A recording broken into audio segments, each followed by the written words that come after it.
Assalamualaikum warahmatullahi wabarakatuh. Perkenalkan, nama saya Adelia Anggraini dari Fakultas Tarbiyah, Prodi PGMI kelas 2B dengan NIM 2059102. Video ini dibuat untuk memenuhi tugas mata kuliah Ilmu Pengetahuan Alam dengan dosen pengampu Ibu Yosi Yuliza, Magister Pendidikan Islam. Baiklah, saya akan menjelaskan materi Ilmu Pengetahuan Alam kelas 5 SD, Bumi dan Alam Semesta.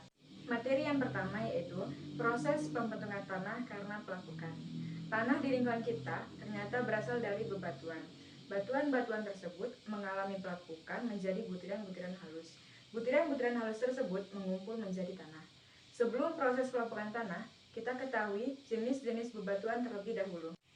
Adapun jenis-jenis batuan yang perlu kita ketahui yaitu pertama, batuan beku. Batuan ini terbentuk karena adanya pembekuan lava atau magma. Contohnya batu obsidian. Yang kedua, batuan endapan atau sedimen. Batuan ini terbentuk karena adanya proses pengendapan. Contohnya batu kapur. Yang ketiga, batuan malihan atau metamorf. Batuan ini terbentuk karena adanya tekanan dan panas. Contohnya batu marmer. Kemudian, pelapukan batuan menjadi tanah melalui 3 proses. Yang pertama, pelapukan fisika. Pelapukan fisika terjadi karena adanya faktor alam. Contohnya, pengaruh suhu, tanah, dan air. Pelapukan yang kedua yaitu pelapukan biologi. Pelapukan ini terjadi karena pengaruh makhluk hidup. Contohnya, tumbuhan atau lumut dan bakteri. Yang ketiga yaitu pelapukan kimia. Pelapukan ini terjadi karena pengaruh zat-zat kimia. Contohnya, oksigen, karbon dioksida, dan uap air. Selanjutnya yaitu susunan tanah. Susunan tanah terdiri atas yang pertama, lapisan atas. Lapisan atas adalah lapisan yang paling giat melakukan proses pelapukan. Lapisan atas ini sangat subur, disebut juga dengan lapisan humus. Karena pengaruh humus, maka lapisan ini berwarna gelap. Yang kedua, lapisan tengah. Warna lapisan tengah lebih cerah dibanding dengan lapisan atas, karena sedikit mengandung humus. Struktur tanahnya sangat padat. Yang ketiga, lapisan bawah. Struktur tanahnya sangat keras. Lapisan ini disebut juga dengan lapisan anorganik karena tidak subur. Selanjutnya yaitu jenis-jenis tanah. Adapun jenis-jenis tanah yaitu yang pertama, tanah humus. Humus berasal dari sisa-sisa tumbuhan yang telah mati. Tanah ini banyak mengandung unsur hara. Yang kedua, tanah berpasir. Mempunyai sifat mudah dilalui air. Pada umumnya, tanah berpasir kurang subur. Yang ketiga, tanah liat. Tanah liat ini sangat lengket dan elastis bila kena air. Tanah liat sulit ditembus oleh air. Yang keempat, tanah kapur. Sangat mudah dilewati air. Tanah berkapur kurang subur bila ditanami oleh tumbuhan. Pembahasan yang kedua yaitu struktur bumi. Adapun struktur bumi terdiri atas, pertama, kerak bumi. Kerak bumi adalah lapisan terluar bumi, terdiri atas lautan dan daratan.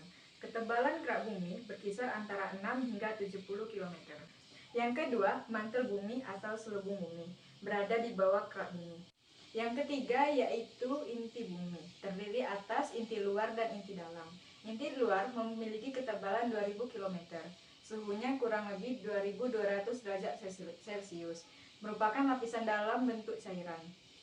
Yang kedua, inti dalam, berbentuk bulat dengan diameter 2740 km, suhunya 4500 derajat Celcius, merupakan lapisan paling panas dan pusat gravitasi bumi. Yang keempat, lapisan atmosfer.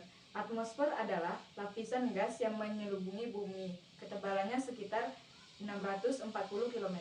Lapisan atmosfer terdiri atas mesosfer, troposfer, stratosfer, termosfer, dan eksosfer. Pembahasan yang ketiga yaitu mengenai air. Yang pertama, daur air. Adapun ringkasan terjadinya air di bumi yaitu air permukaan menguap, kemudian uap tersebut berkumpul di udara, kemudian membentuk awan, dan terjadi pengembunan. Pengembunan tersebut menjadi titik-titik air, dan jatuh ke bumi sebagai hujan. Kedua, kegiatan manusia yang mempengaruhi proses daur air, yaitu pertambahan penduduk mengakibatkan perlunya perluasan lahan. Dengan adanya pembukaan lahan, hutan akan gundul, dan lahan-lahan kosong daerah resapan air akan hilang, yang membuat kurangnya penguapan mempengaruhi curah hujan yang turun. Yang ketiga yaitu penghematan air. Adapun tindakan untuk menghemat air yaitu yang pertama, gunakan air secukupnya. Yang kedua, matikan keran air selesai digunakan. Yang ketiga, menggunakan air bekas cucian sayur untuk keperluan lain. Yang keempat, mendukung gerakan penanaman pohon. Yang kelima, membuat tandon air hujan.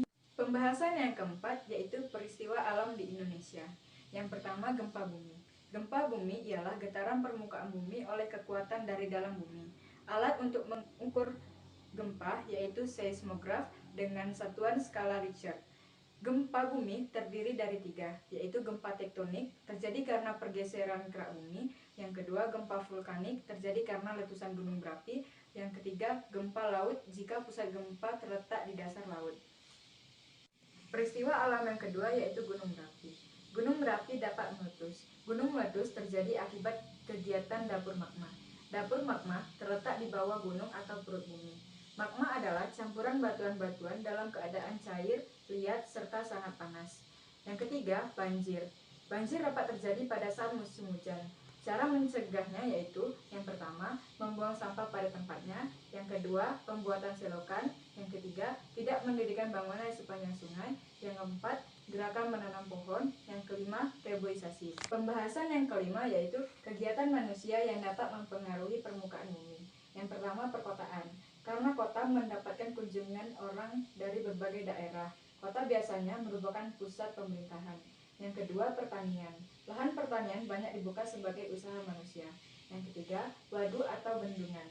Daratan yang dibuat cekungan besar kemudian diisi oleh air. Yang keempat, jalan raya. Merupakan penghubung dari satu daerah ke daerah lain. Yang kelima, pertambangan.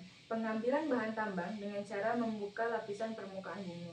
Dan yang keenam, pembangunan perumahan juga dapat menyebabkan perubahan permukaan bumi. Demikianlah penjelasan materi dari saya. Apabila terdapat salah kata, saya mohon maaf. Kepada Allah saya mohon ampun. Saya akhiri. Wassalamualaikum warahmatullahi wabarakatuh.